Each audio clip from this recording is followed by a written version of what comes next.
Well, welcome to the Crofty Rogues. This is week 5 in this epic series, which some find more entertaining than the show we talk about. Who those people are, we shall never reveal. My name is John Cosgrove. I don't normally talk like this. Normally I talk like this, hey ya, but nobody would understand me. So I've developed this accent. I'm actually from Cleveland. The man next to me is not from Cleveland. He's from Australia.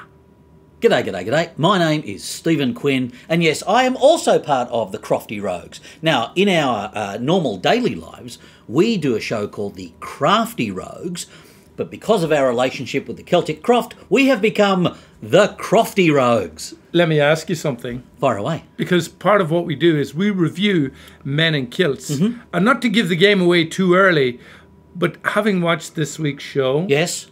are we crofters? Oh, I see what you mean. All will be revealed later about what it means to be a crofter. Now, as John said, we are here to review Men in Kilts. For those of you who don't know what Men in Kilts is, why the hell are you watching this show? Men in Kilts is Sam and Graham from Outlander, travelling around Scotland, experiencing the culture, the traditions, the sport, the food, the drink. And today, or the episode we're reviewing, it's all about traditions. Traditions and culture. And just in case you thought culture was haggis yogurt, we're going to give you some down lows and high ups on what was going on in the Highlands and the Lowlands. Now, the opening scene for me, Yes? was quite poignant from my historical perspective. They're driving in a car, or they're driving in a motorbike with a sidecar. Yes. And it's misty, rainy, and they're trying to figure out where they're going, and they weren't sure if the vehicle was going to make it. That was me in 1988 in my dad's Toyota Corolla. So I felt immediate empathy. So you were at home. You were back home again. I was already there. You were transported. I was in home. Now, the episode we said was based around tradition and culture. They started by Going to Edinburgh. They went to Edinburgh and they went to a famous tailor's. Bear with me. Stuart. Christie and Co. See? They went to the tailors to be measured for various items of clothing. They were wearing Harris tweed. He's wearing Harris tweed in case you didn't pick up what he was laying down. Genuine Harris tweed jacket. And they looked stylish, didn't they? And now, and apparently there is a Harris tweed proclamation. Tweed's very important in Scotland. Read on the back of that. All right, what does it say? It's got to be from the Isle of wherever, Skye or whatever it is. Is the label almost as big as the coat? Isle of Skye. Yes. Went to the tweed store. Great crack altogether. It was. They were measured for some wonderful looking clothing. But the woman that introduced them. Remember, this is a store that's going back a couple of 100 years. And I thought the woman that was talking to him and explaining to him, she was fantastic. Yes. She looked like she was dressed from a couple of 100 years ago. She's not much into fashion or like Oh, that's a bit hard. the disposable nature of fashion. Okay. Her name, ladies and gentlemen, is Vixie Ray. Outstanding. Outstanding. There are so many places to go with a name like Vixie Ray, but she has chosen to be in one of the oldest tailors in Scotland. Have you ever been measured for a suit? I have. It's quite intimate. Yes, it is. And then you look at and you watch and the chalk and the scissors, and apparently the scissors that they had are as old as the store. Yes. As a parent of 3 small children with a craft room, scissors here disappear mysteriously after 2 days. So obviously no kids are working in the store. I was once measured for a fitted for a tuxedo for a play I was in. It did not go well. No? I was fitted with a friend of mine who was also in the play, and he's a tall, elegant chap. You are not. I am not. And my friend Scott looked charming in his suit, and the guy that was fitting us was very impressed. I looked like a penguin who had just had lunch. And he basically could not wait for me to get out of that suit. It was like, take it off, it's hurting my eyes. It was not the most pleasant experience I've ever had. But this was. At Stuart Christie & Co., it was a very classy experience. So then the 2 boys decided to in their fine, and they looked very dapper. In fact, they said, maybe instead of Men in Kilts, we should be Men in Tweed, because as it happened throughout the show, they didn't wear kilts this week. As we have said more than once, they are both fine-looking men. We have said that.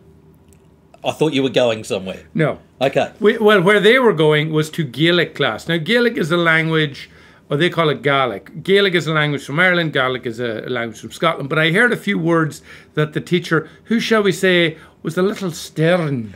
Morag MacDonald. Once again, there have been people that have passed through this series that you just don't want to mess with.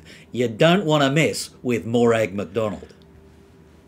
What's his name? The good-looking boy was a little annoyed by the midges. That little insect. It was starting to get a little irritating until he put the net over his head. Yeah. And then I realised I'm glad that netty thing wasn't around when I was a kid, or we'd have been in the bog cutting turf till God knows what time. Because as soon as the midges came out, yes, they were too much for my dad and my grandfather, and we were out of there. How much Gaelic, not Gaelic, how much Gaelic do you speak? It depends. If I'm single, a lot. If I'm in a relationship, not a lick. I have no idea why that's significant, but it doesn't seem unusual for you to say that. Well, they were struggling with the words, but then they got on the road afterwards, and they were trying to recite a few words. They did mention that in Uitlander that they had to speak quite a bit of Gaelic, but it was written on placards or whatever you guys call them in the business. In the business.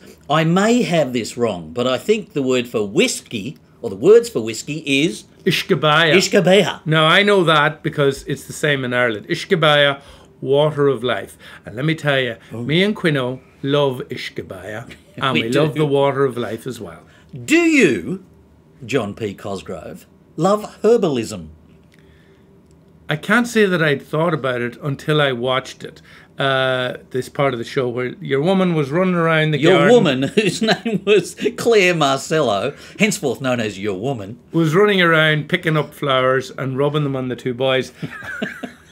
There was a little bit more to it than that. But a couple of things to note from that, and I've got them here in my notes. Yes. Number one, garlic is very good for lots of things. And that's a bit of a problem here at the Crofty Rogues, isn't it, Quino? I don't like garlic. But it cures everything. Maybe that's why you don't like it. Would it make me tall? You know, would it make me look better in a tuxedo? I bet if you rubbed it hard enough, it would. Well, apparently, we learned in this episode of Men in Kilts that a cure for baldness is rubbing an onion on your head. Yeah, figure that one out. That wouldn't be something I would try. No. You'll have a full head of hair, but no one will talk to you for 3 weeks. But the French people will love you. The French, oh yeah. Then as they were talking, they were very complimentary to each other this week. They were nice to each other. Do you think someone's had a word? Do you think they were being a little too combative in previous episodes? Because that's part of the shtick. As somebody who loves combativeness. Understatement there. They were nice to each other. And I'm going to get this word wrong because you're a vocabularist. Elimating.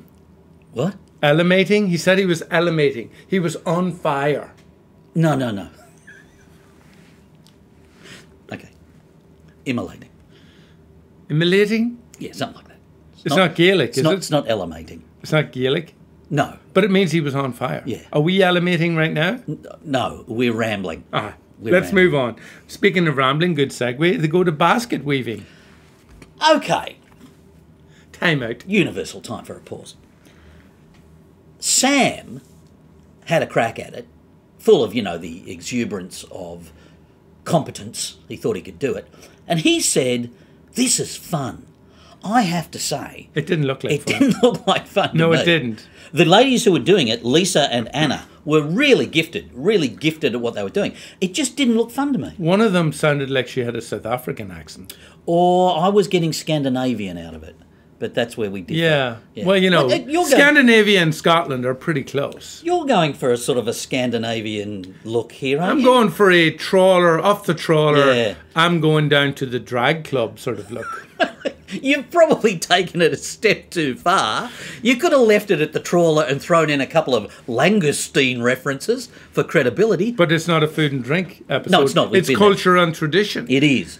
And I must admit, as much as I was impressed by basket weaving, it didn't look fun to me. I'm not going down to my local craft class and signing up. What he is going to do is he's going to think about sheepdogs. Okay. So they go back to, which island was it? Skye. They went back to the Isle of Skye. And Which looks very much like Ireland, I have to say. it looks fabulous. It looks absolutely fabulous. And they did a bit of work with sheepdogs and sheep. And that just looks like a ton of fun. That does, to me, look like fun. Now, Donald McLeod, you're not going to get more Scottish than that. He is a crofter. Yes, he is. Are we Celtic crofters? Crofters are like a slightly smaller version of farmers. So you'd be a crofter farmer. Well, I would, but are you talking about my size? Yes. Or the size of my piece of land? Well, yeah, exactly. there we go. If the kilt fits. I've notes on here to talk about the tartans that were on display. And that is? We're a little unsure. But if you do want tartans, Celtic Croft has every tartan that is available to humankind. They have all your Celtic cultural needs. Music. They do offer fashion. tweed jackets and vests that are made in Scotland. I think we should point out that Graham, at one point in the episode, had on this stylish sort of green tartany jacket yes. that was very aspirational. In other words, I wanted that jacket. And of course, to finish, they went out to the Massey Ferguson tractor and were again nice to each other as they poured their little drop of the good stuff into the glasses. I have to say, I love that style of glass for drinking my whiskey. Yeah. It's written down here, it's called a Whiskey Lover's Gift Set with 2 whiskey glasses and the Whiskipedia book, and it is available at Celtic Croft. So if you want to reenact, and I want to reenact Do you? that scene. Okay. I do like the term Whiskipedia. That is That very is very good. clever. Very clever. Or could it be Ishkabehapedia? Now you're talking. Well, that's all we have time for this week on the Celtic Croft, unless we've got something else. I'm not sure there's an episode next week. Ah. I'm not sure. But this is going online, so it'll all just kind of blend together anyway. okay. It's not like people are basing their lives You don't know that. You don't know If you're that at basing all. your life on the regularity of this show, we need to have a longer conversation. Or you need to spend some time with Morag MacDonald. That's all we got time for. Slán a bháile.